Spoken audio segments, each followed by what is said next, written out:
I'm showing you a photo right now, and this photo means absolutely nothing to you, right? But the person to the right of me, I refer to as the man who did not amputate my leg. So on January 4th, 1985, my femur was shattered, and the protocol at the time was to amputate the leg. And at some point, hours later, this gentleman, Dr. Thomas Rhoda, was brought into Greenwich Hospital, and he could have cut off the leg and gone home and hung out with his family. But he looked at it and he said, I want to try something new, right? I want to try to save this leg.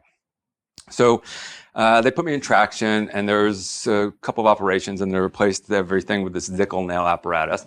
And years later, I was living in Paris on the 6e étage, the 7th floor of a walk-up, and I was writing at the time. So I had to go up and down the stairs several times a day to collect my rejection letters from the post office box. And when I got to the top of the stairs on January 4th, 1992, I realized, wow, that would have really sucked if I only had one leg. So I wrote a letter, and I said, Dear Dr. Rhoda, I walked up the 7 flights of stairs several times today, and I walked around the Jardin de Luxembourg, and I walked to my favorite cafe, and none of these things would have been possible if you had taken the road more traveled, so thank you very much. And then 1993 came around, and I wrote a letter. I did a little yoga today. I walked up and down the stairs. I rode my bicycle around. I drove my stick shift car. And none of this would have been possible if you had taken the road more traveled. So thank you very much.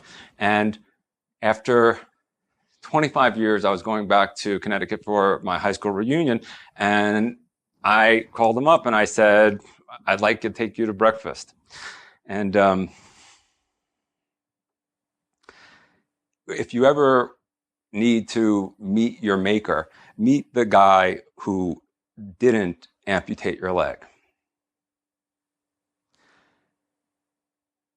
And the reason I tell that story is because all of you have somebody like that in your life. Somebody who sent you to college, somebody who gave birth to you, somebody who did something a little differently so that you could show up in this way and live a glorious life if you choose to.